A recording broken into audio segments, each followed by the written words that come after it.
নমস্কার। ক্যালকাটা ডায়ালগস থেকে মনোজ দাসের প্রীতি ও শুভেচ্ছা নিই। তারেক রহমান এখনও যদিও সরকারিভাবে ঘোষণা করা হয়নি, তাহলেও ওই বলে না মর্নিং শোজ দ্য ডে, সেই হিসাবে বলা যায় যে তারেক রহমান তিনি ব্রিক্স সম্মেলনে উপস্থিত থাকার জন্য ভারত যে আমন্ত্রণ করেছে সেই আমন্ত্রণ তিনি এবার গ্রহণ করছেন না, অর্থাৎ তিনি ভারতে আসছেন না ব্রিক্স সম্মেলনে। এর পেছনে কি কারণ আছে সেইটা দেখতেই এখনকার এই প্রতিবেদন। আপনারা জানেন যে 12 থেকে 13ই সেপ্টেম্বর মানে 1.5 মাসও বাকি নেই। এটা আজকের শেষ, জুলাই মাসের শেষ এসে গেছে, আর সেপ্টেম্বরের মাঝখানে আগস্ট মাস, সেপ্টেম্বরের 12-13 তারিখ ভারতে নয়াদিল্লিতে ব্রিক্সের সম্মেলন বসছে, 88তম সম্মেলন। এই সম্মেলনে স্থায়ী দেশ আছে কয়েকটা, কিন্তু আরও কিছু দেশের কাছে আমন্ত্রণ যায় আমন্ত্রিত সদস্য হিসেবে। ভারত যেহেতু এবারের এই সম্মেলনের আয়োজক, তো ভারত আমন্ত্রণ পাঠিয়েছে বাংলাদেশের প্রধানমন্ত্রী তারেক রহমানকে এই সম্মেলনে যোগ দেওয়ার জন্যে। কিন্তু বাংলাদেশ সে ব্যাপারে কোনো কথা বলেনি, এখনও সিদ্ধান্ত চূড়ান্ত হয়নি। বরং বাংলাদেশের পররাষ্ট্রমন্ত্রী তিনি খলিলুর রহমান তিনি গতকাল বলেছেন যে ভারত বাংলাদেশের মধ্যে সম্পর্কটা বেশ ইরিটেশনের জায়গায় রয়েছে। ইরিটেশন, অস্বস্তি, এই অস্বস্তিটাই প্রমাণ করছে যে এই প্রসঙ্গে যে কি হতে চলেছে আগামীতে। ভারত বাংলাদেশ সম্পর্কের এই জন্যেই এই ইরিটেশনের কথা বলেছেন ডক্টর খলিলুর রহমান, এবং তার পরিপ্রেক্ষিতে প্রশ্ন উঠছে তারেক রহমান যদি শেষ পর্যন্ত ব্রিক্স সম্মেলনে না যান তাহলে কেন যাবেন না? এটা কি শুধুই ব্যস্ততার অজুহাত, নাকি ভারতের সঙ্গে অমীমাংসিত দ্বিপাক্ষিক সমস্যার কারণে, নাকি এর সঙ্গে জড়িয়ে আছে আরও বড় এক ভূ রাজনৈতিক হিসাব, যেখানে আমেরিকা, ব্রিক্স এবং দক্ষিণ এশিয়ার কূটনীতি এক সূক্ষ্ম সমীকরণে বাঁধা। আজকের আলোচনায় আমরা কোনো চূড়ান্ত সিদ্ধান্ত দেব না, বরং সম্ভাবনাগুলো বিচার করব। প্রথমে দেখা যাক ব্রিক্স এখন কেন এত গুরুত্বপূর্ণ। এক সময় ব্রিক্স ছিল মূলত উদীয়মান অর্থনীতির একটি মঞ্চ, কিন্তু গত কয়েক বছরে এর সদস্য সংখ্যা বেড়েছে। ডলারের বিকল্পে বাণিজ্য, উন্নয়ন, ডেভেলপমেন্ট ব্যাংক, গ্লোবাল সাউথের নেতৃত্ব, এসব প্রশ্নে ব্রিক্স আন্তর্জাতিক রাজনীতিতে অনেক বেশি গুরুত্বপূর্ণ হয়ে উঠেছে। এ কারণেই পশ্চিমা বিশ্লেষকদের একাংশ মনে করেন ব্রিক্স এখন শুধু অর্থনৈতিক নয়, কৌশলগত গুরুত্ব অর্জন করেছে। এরই মধ্যে সবথেকে যেটা চিন্তার কথা হচ্ছে ডলারের জন্য, সেটা হচ্ছে ব্রিক্স একটা নিজস্ব মুদ্রা ব্যবস্থা চালু করতে চাইছে, যেটা হবে ডলারের বিকল্প। এবং ডলারের বিকল্প যদি হয় এই ব্রিক্স মুদ্রা, তাহলে সেটা কিন্তু আমেরিকার যে একাধিপত্য রয়েছে সারা পৃথিবীতে, এবং যার মূলে একটা বড় কারণ হচ্ছে ডলারের ভূমিকা, সেটা অনেকটাই হ্রাস পাবে, অনেকটাই।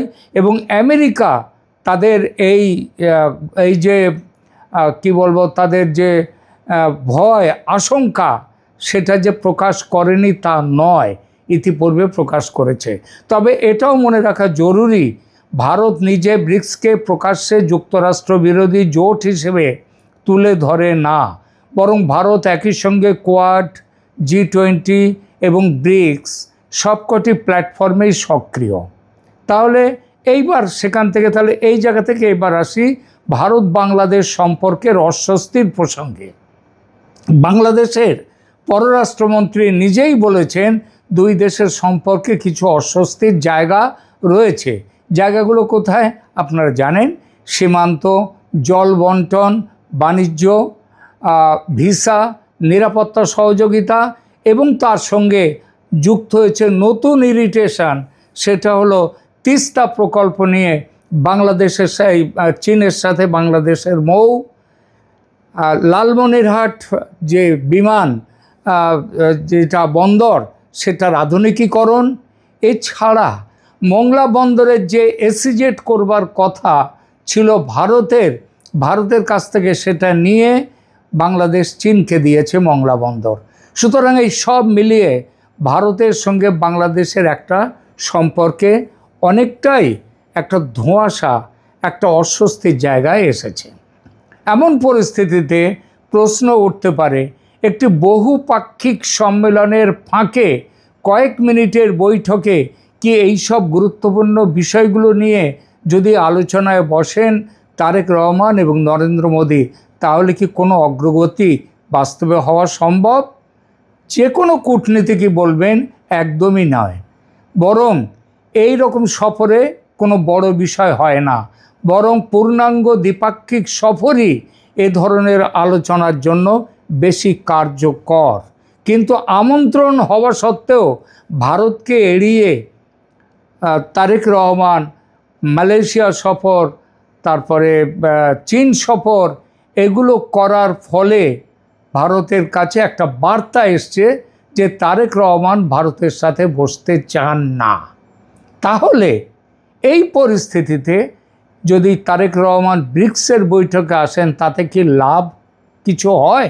এখানেই রাজনৈতিক প্রশ্নটি আসে। যদি বাস্তব অগ্রগতি না হয়, তাহলে দেশের তিনি যখন ফিরবেন সম্মেলনের পরে, বিরোধীরা বলতে পারে শুধু ছবি তুলে এলেন, বাংলাদেশের স্বার্থে কি পেলেন? কেন কিছু পেলেন না? এদিকে এবছরই গঙ্গা জল বন্টন যে চুক্তি, সেটা সম্পন্ন শেষ হয়ে যাচ্ছে, সমাপ্ত হয়ে যাচ্ছে সম্ভবত ডিসেম্বরের 16 তারিখে। তারপর কি হবে? অর্থাৎ সফরের রাজনৈতিক লাভের চেয়ে সমালোচনার ঝুঁকি বেশি হতে পারে। সেক্ষেত্রে যে কোনো সরকারই বলতে পারে এখন নয়, যখন বাস্তব ফল পাওয়ার সম্ভাবনা থাকবে তখনই আমি সফর করব, উচ্চ পর্যায়ের সফর হবে। এটি আন্তর্জাতিক কূটনীতিতে অস্বাভাবিক নয়। তাহলে সেটা যদি হয়, তাহলে আবার প্রশ্ন ওঠে, তাহলে কি আমেরিকার বিষয়টিও বিবেচনায় রেখে এই ধরনের এখন এড়িয়ে পরে যাব সেটা বলা? এখানে একটু সতর্কভাবে কথা বলতেই হয়। এমন কোনো প্রকাশ্য তথ্য নেই যে যুক্তরাষ্ট্র বাংলাদেশের ওপর ব্রিক্স নিয়ে কোনো চাপ দিয়েছে, তাই এমন দাবি করা তথ্য সমর্থিত হবে না। কিন্তু একই সঙ্গে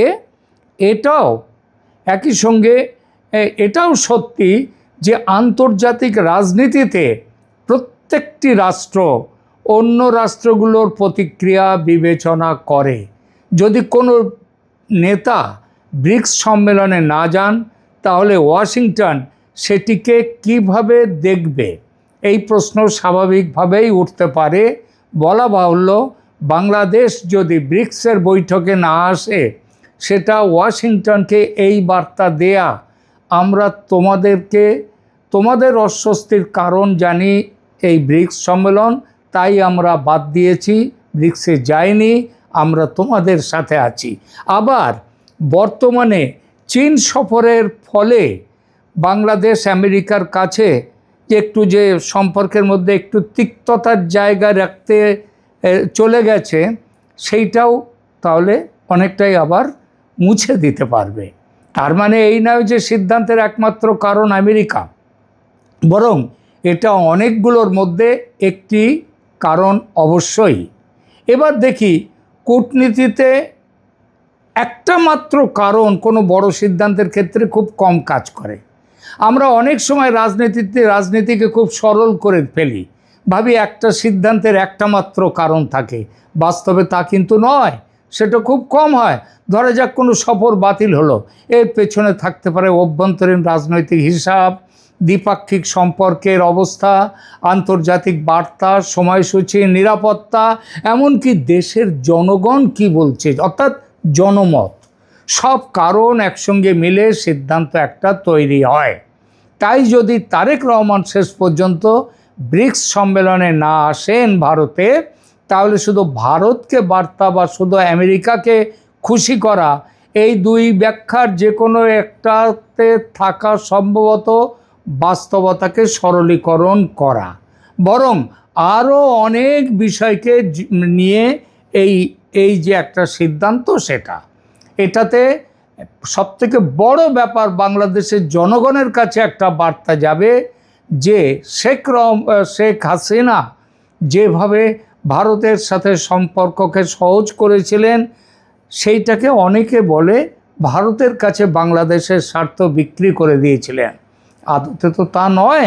স্বার্থ বিক্রির কোনো উদাহরণ আজ অবধি কোনো সরকার দিতে পারেনি, পরবর্তী দুটো সরকার, মোহাম্মদ ইউনূসের সরকার এবং তারেক রহমানের সরকার। কিন্তু এটা একটা বহুল প্রচারিত এবং পরিচিত একটা অভিযোগ শেখ হাসিনার সরকারের বিরুদ্ধে। সুতরাং তার জন্য তারেক রহমান একটা অ্যান্টি ইন্ডিয়া স্টান্স অন্তত দেখাচ্ছেন মুখে সামনাসামনি, এটাও হতে পারে। আবার এটাও মনে রাখতে হবে, ভারতকে বাদ দিয়েও বাংলাদেশ চলবে না।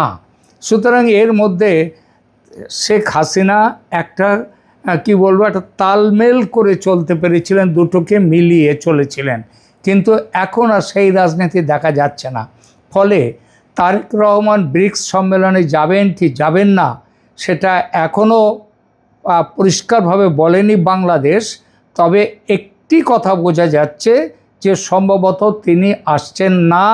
তার কারণ হচ্ছে সংলাপের সুযোগ ভবিষ্যতের জন্যে ধরে রাখা মানে তিনি জানেন যে ব্রিক্সে গিয়ে কিছুই আলোচনা হবে না, কোনো পাওনা বাংলাদেশের জন্য আসবে না।